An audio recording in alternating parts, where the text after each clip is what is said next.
할렐루야. 아기 예수께 경배하러 오신 여러분 모두에게 성탄의 큰 기쁨이 넘치기를 주님의 이름으로 축원합니다. 매년 연말이 되면 언론사마다 앞다투어 국내외 10대 뉴스를 발표하죠. 살펴보면 어떻습니까? 좋은 소식보다는 나쁜 소식이 더 많습니다. 지난 2000년 동안 가정에서 매년 골랐던 10대 뉴스를 모으면 아마 산더미 같을 것입니다. 역시 살펴보면 좋은 소식보다는 나쁜 소식이 더 많을 것입니다. 죄악이 가득한 세상이니까요. 그런데 그 중에서 제일 큰 소식, 동시에 제일 좋은 소식 하나를 꼽는다면 무엇일까요? 단연 성탄일 것입니다. 물론 그 당시 베들레헴 시골 마구간에서 태어난 아기 예수, 사람들이 알리만무했습니다. 천사가 목자들에게 나타나 그 첫 소식을 알려줬죠. 밤중에 천사가 나타났는데 사방에 영광의 광채가 가득했습니다. 목자들이 깜짝 놀랐습니다. 그들에게 천사가 뭐라고 말하죠? 10절, 무서워하지 말라. 보라, 내가 온 백성에게 미칠 큰 기쁨의 좋은 소식을 너에게 전하노라. 여기서 좋은 소식은 헬라어로 유앙겔리온, 복음이라고 하는 것입니다. 영어로는 good news. 정말 좋은데 큰 기쁨의 좋은 소식이 있다. 그게 바로 성탄이라는 것입니다. 그러면 아기 예수가 탄생한 것이 왜 그렇게 큰 기쁨의 좋은 소식일까요? 천군과 천사들이 뭐라고 찬송합니까? 14절 같이 한번 읽어볼게요. 지극히 높은 곳에서는 하나님께 영광이요 땅에서는 하나님이 기뻐하시는 사람들 중에 평화로다 하니라. 세상에 평화가 임하게 됐다는 것입니다. 700년 이사야 선지자가 예언했던 평강의 왕, 바로 평화의 왕 예수 그리스도가 오심으로 성취된 것입니다. 그렇습니다. 평화가 최고의 가치죠. 여러분 잘 생각해 보세요. 돈이 많으면 뭐 하는 겁니까? 고대 왕실에서 살면 뭐 하는 겁니까? 권세가 대단하면 뭐 하는 겁니까? 평화가 없다면 아무것도 아닙니다. 불안할 수밖에 없고 결코 행복은 없습니다. 행복의 여러 요소들을 꼽을 수 있겠습니다만 그 중에 평화를 절대로 빼놓을 수는 없을 것입니다.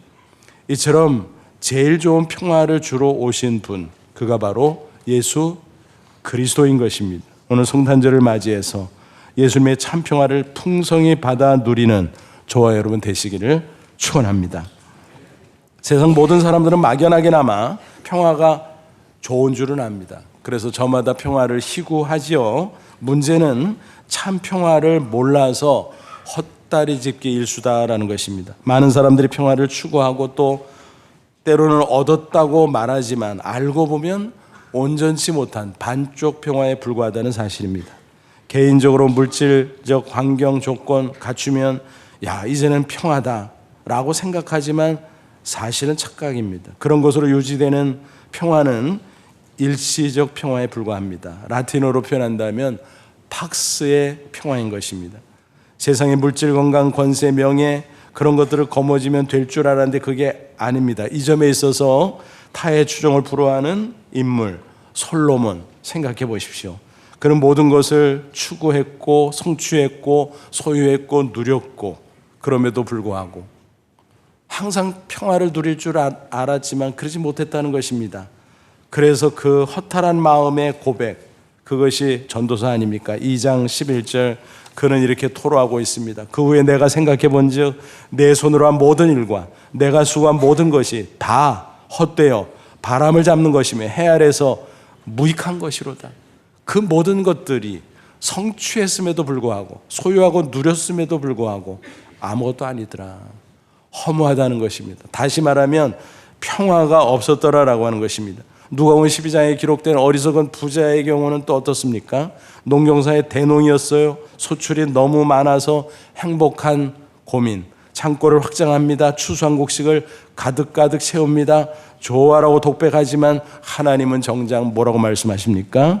누가복음 12장 19절 20절 또 내가 내 영혼에게 이르되 영혼아 여러 해 쓸 물건을 많이 쌓아두었으니 평안히 쉬고 먹고 마시고 즐거워하자 하리라되 하나님은 이르시되 어리석은 자여 오늘 밤에 내 영혼을 도로 찾으리니 그러면 내 준비한 것이 누구의 것이 되겠느냐.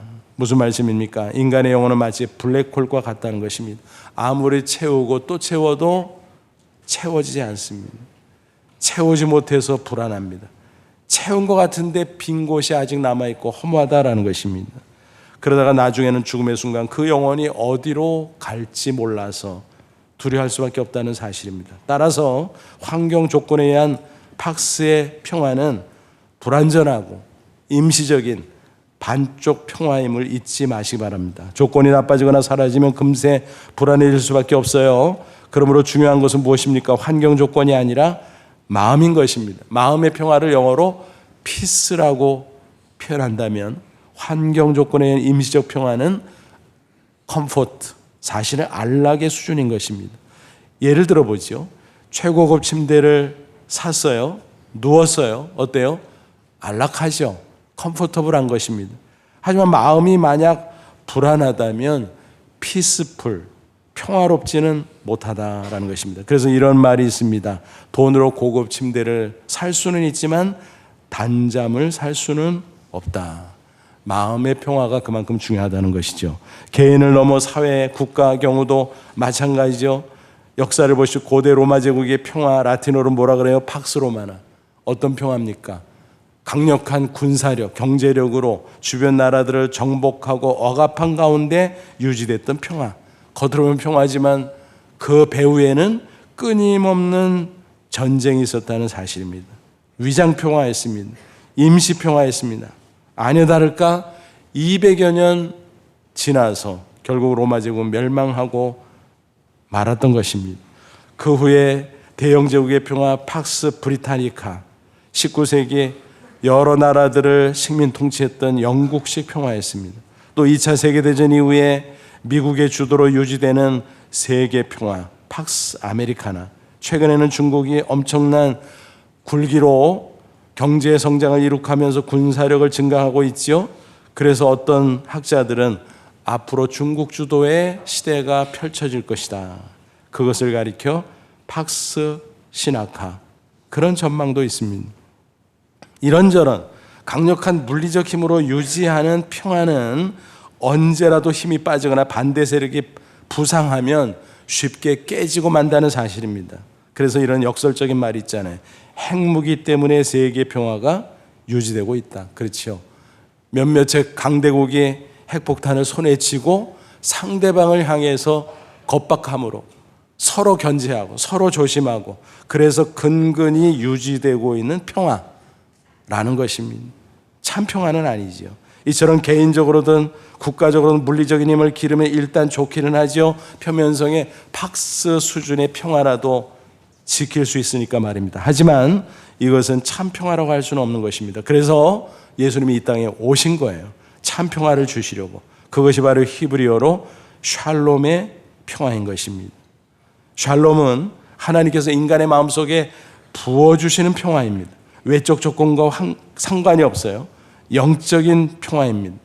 팍스가 외적 평화라고 하면 샬롬은 내적 평화인 것입니다. 이 평화는 천국에서 예수 그리스도를 통해서 이 세상에 또 우리 각 사람의 마음속에 부어지는 평화인 것입니다. 오늘 본문을 또 보십시오. 목자들이 천사의 지시를 받습니다. 강보에 쌓여 구유에 누인 아기, 이상한 아이가 있을 것 같아. 가봐라. 그가 바로 하나님의 아들 구세주란다. 목자들이 뛰어갑니다. 확인합니다. 어떻게 하죠? 2장 20절, 목자들은 자기들에게 이르던 바와 같이 듣고 본 그 모든 것으로 인하여 하나님께 영광을 돌리고 찬송하며 돌아가니라. 기뻤다는 것입니다. 마음의 평화가 임했다는 것입니다. 샬롬의 평화는 하나님으로부터 오는 것입니다. 그런데 인간이 아담 이후 범죄함으로 말미암아 하나님과의 관계가 단절됐어요. 원수 관계가 되어버렸어요. 그래서 평화가 흘러 들어올 수 없는 것입니다. 다시 그 평화를 얻으려면 하나님과 인간 사이에 죄의 담이 허물어져야 됩니다.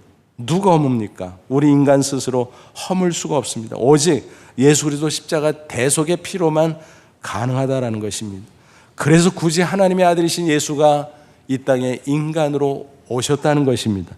로마서 3장 25절, 이 예수를 하나님이 그 피로써 믿음으로 말미암은 화목제물로 세우셨으니, 하나님과 인간을 원수되게 했던 죄를 없애는 화목제물, 십자가 핀 것입니다. 따라서 이제 그 십자가 피의 은혜를 믿음으로 얻으면 하나님과 평화가 이루어집니다. 로마서 5장 1절 그러므로 우리가 믿음으로 의롭다 하심을 받았으니 우리 주 예수 그리스도로 말미암아 하나님과 평화를 누리자. 비로소 천국으로부터 그리스도를 통해서 이 땅에 평화가 부어지는 것입니다. 저와 여러분의 마음속에 그 샬롬의 평화가 부어지는 것입니다. 세상의 팍스의 평화는 차원이 다릅니다. 전혀 다릅니다. 그래서 예수님 말씀하셨죠. 요한복음 14장 27절 평안을 너희에게 끼치노니 곧 나의 평안을 너희에게 주노라. 내가 너희에게 주는 것 샬롬의 평안은 세상이 주는 것과 같지 아니하니라. 너희는 마음에 근심하지도 말고 두려워하지도 말라. 그렇습니다. 환경 조건에 좌우되는 팍스의 평화, 그것과 차원이 다른 환경 조건을 초월하는 샬롬의 평화, 그것이 예수님께서 주시는 것입니다. 그래서 사도 바울은 복음을 전하다 감옥에 갇혔지만 얼마나 힘들었을까요? 괴로웠을까요? 답답했을까요? 그러나 감옥에서 편지를 쓰면서 뭐라고 증거합니까? 기뻐하라고 말합니다. 그러면서 빌립보 4장 7절 그리하면 모든 지각에 뛰어난 하나님의 평강이 샬롬입니다. 그리스도 예수 안에서 너희 마음과 생각을 지키시리라. 분명히 이성적으로 생각하면 어려운데 힘든데 괴로운데 답답한데 마음과 생각을 그 샬롬의 평화가 정리해 줌으로 말미암아 괜찮다는 거예요. 그래서 마음에 기쁨이 있고 평안이 있고 그렇다는 거예요. 희한한 거지요. 대학생 선교회 창설자 CCC 설립자인 빌 브라이트 박사의 간증입니다. 그가 오랜만에 20수년 만에 대학 동창을 만났습니다. 그에 대해서는 소식을 잘 듣고 있었습니다. 왜냐하면 크게 성공했기 때문에. 그래서 대단하다고 치하를 했습니다. 그런데 그 얼굴이 어쩐지 우울했습니다. 대화를 하던 중에 사연을 알아냈습니다. 근자의 막내 아들이 병에 걸려서 죽었다는 것입니다. 무슨 말로 위로할까? 인간의 말이 없어서 예수님의 말씀을 전해주고 기도해 주었습니다. 그런데 얼마 후 다시 또 만날 기회가 있었습니다. 근데 얼굴이 밝아요. 그래서 야, 괜찮구나 이제는. 그런데 대화 중에 뜻밖의 사실을 듣게 됐습니다. 이번에는 딸이 임파선암으로 죽었다는 것입니다. 기가 막혔습니다. 얼마나 슬퍼 그래. 그런데 그 동창은 이렇게 응답했습니다. 아닐세, 우리 아이들 생각하면 분명히 비참한데 이상해. 나도 모르겠어. 주님이 이해할 수 없는 평안을 주셔서 잘 지내고 있네. 정말 그 얼굴이 그렇게 말해주고 있었습니다. 여러분, 이상한 일이지요. 그것이 바로 샬롬의 평화라는 것입니다. 그래서 오스왈드 샌더슨이 이런 말을 했습니다. 평화는 문제거리 부재 상태가 아니라 하나님의 임재 상태다라는 것입니다. 문제가 있든 없든 상관없이 하나님이 함께 하시면 샬롬의 평화는 우리 마음속에 샘물처럼 솟아난다는 것입니다. 이 평화는 십자가의 능력과 더불어 인간관계로 번져나갑니다. 우리의 마음속에서 흐르고 넘쳐 인간관계로 또 흐르고 넘치고 세상으로 나아가는 것입니다. 에베소 2장 16, 17절 또 십자가로 이 둘 유대인과 이방인이 원수같이 지냈잖아요. 그 외에 오늘 이 시대에 적용하면 남자 여자 각계각층 대립 반목하는 그 원수같이 지내는 사람들을 한 몸으로 하나님과 화목하게 하려 하심이라. 원수된 것을 십자가로 소멸하시고 또 오셔서 먼데 있는 너희에게 평안을 전하시고 가까운 데 있는 자들에게 평안을 전하셨으니 십자가로 하나님과 인간이 화해하고 인간과 인간이 화해하고 그래서 서로 용서하고 양보하고 사랑하는 놀라운 일들이 벌어진다는 것입니다. 물론 우리가 예수님의 평화를 이 세상에 누린다고 해도 세상은 여전히 세상이죠. 숱한 도전이 있습니다. 핍박이 있습니다. 환란이 있습니다. 그러므로 궁극적으로 있는 천국의 소망을 두고 살아야만 되는 것입니다. 완전한 샬롬은 오직 하나님 나라에서 이루어지는 것입니다. 계시록 21장 보면 새 하늘과 새 땅, 새 예루살렘의 이야기가 있죠. 얼마나 멋진 장면입니까? 신부가 단장한 것 같은 아름다운 장면, 하나님과 함께하는 장면. 거기 보니까 부정적인 게 섞여들 틈이 없어요. 슬픔도 걱정도 눈물도 질병도 죽는 것도 애통도 없습니다. 사악한 자는 한 명도 침투에 들어올 수가 없습니다. 오직 십자가 피로 깨끗하게 씻음받은 생명책에 그 이름이 기록된 사람만 들어오는 것입니다. 하나님과 함께하는 완전한 샬롬의 나라라는 것입니다.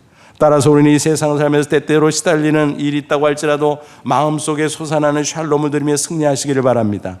아울러 천국의 평화를 소망하며 오늘 우리의 현실을 극복하고 인내하시기를 바랍니다. 스웨덴의 꾀꼬리로 불리는 소프라노 제니 린드의 이야기입니다. 그녀는 프리마 돈나로 어마어마한 부와 명예를 얻을 수 있었습니다. 그런데 어느 날 홀연히 무대에서 사라졌습니다. 사람들이 깜짝 놀랐습니다. 한 친구가 찾아갔습니다. 물어봤습니다. 아니 전성기에 왜 무대를 떠나? 무슨 일이 있는 거야? 그녀의 무릎엔 답을 하는 듯 성경이 놓여져 있었습니다. 아니 무대의 기쁨은 잠시 지나가는 환희일 뿐이야. 이제는 성경을 벗삼아 주님 주시는 평화를 누리기를 원해. 그리고 그 평화를 사람들과 나누기를 원해. 그렇게 살 거야. 그랬지만 그는 스웨덴의 국민적 영웅이 되었고 나중에 지폐에 그 초상화가 그려질 정도로 존경을 받았다라는 것입니다. 그렇습니다. 세상에서 열심히 살지 말라는 얘기가 열심히 살아야죠. 성공할 수 있으면 하면 좋지 나쁠 게 뭐 있습니까? 그러나 그 일락에 빠지면 그리고 거기서 헤매면 곤란하다는 것입니다. 혹시 세상의 소유나 성공이 우리에게 주어진다면 그것을 통해서 평화를 전파하는 사명을 감당할 수 있어야 된다는 것입니다. 팔복 중에 제7복 마태복음 5장 9절 화평케 하는 자는 복이 있나니 그들이 하나님의 아들이라 일컬음을 받을 것이며 믿음의 사람이 어떤 사람? 피스메이커가 된다는 거예요. 자기도 샬롬을 누리고 다른 사람에게도 샬롬을 전하고 여러분 곳곳에서 피스메이커가 돼야 된다는 것입니다. 혹시라도 그리스도인이라는 이름은 있지만 트러블메이커가 되는 사람이 있다면 세 가지 중에 하나예요. 신앙이 없거나 가짜거나 있어도 미숙하거나 아니면 잘못됐거나 그런 케이스인 것입니다. 우리는 항상 피스메이커의 삶을 살아야 됩니다. 넉넉한 샬롬을 품고 다른 사람에게 샬롬을 전하고 그래서 모든 관계들을 아름답게 만들어가고 그래서 가정을 변화시키고 사회를 변화시키고 직장을 변화시키고 나라를 변화시키는 아름다운 피스메이커의 삶을 감당해야 됩니다. 국가적으로도 마찬가지죠. 여러분 우리나라는 기독교가 들어오기 전부터 고조선 때부터 건국 이념이 뭐예요? 홍익인간이에요. 홍익인간. 홍익이 뭡니까? 널리 이롭게 하는.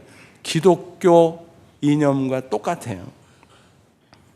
우리나라가 튼튼한 안보와 경제의 성장, 기본적으로 팍스를 얻어야 되겠지만 거기서 멈추면 안 된다는 것입니다. 적어도 우리 그리스도인과 교회가 있는 한. 더 나아가서 우리는 복음 전파 사랑의 실천을 통해서 세계에 샬롬을 전하는 나라가 돼야 됩니다. 그게 바로 뭐예요?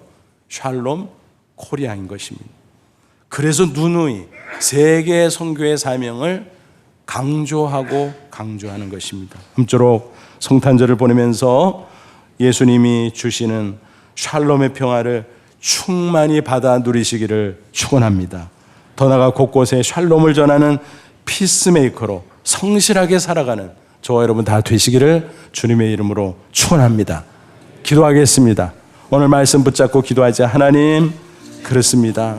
내 마음을 엽니다. 아기 예수 평화의 왕이여 오시옵소서. 이 세상에서 얻을 수 없는 천국에나 있는 샬롬의 평화 내 마음속에 가득가득 채워주옵소서. 흐르고 넘치게 하옵소서. 그래서 나를 넘어 내 가정, 교회, 직장, 사회, 온 나라, 온 세계까지 샬롬이 흐르고 퍼져나가게 하옵소서. 우리 다 같이 간절한 마음으로 기도하겠습니다. 하나님 아버지 은혜를 진심으로 감사합니다. 이 시간 주의 말씀으로 축복하시고 거룩한 성령으로 귀한 교훈 가르쳐 주심을 감사합니다. 내 마음을 엽니다. 예수여 오시옵소서. 샬롬을 허락해 주옵소서. 흐르고 넘치게 하옵소서. 우리 가정도 교회도 직장도 사회도 이 나라의 민족도 온 세계까지 샬롬이 흐르고 넘쳐 우리가 샬롬 코리아 그리고 온 세계를 복음하는 아름다운 역사를 이루게 하옵소서. 예수님의 이름으로 기도하옵나이다. 아멘.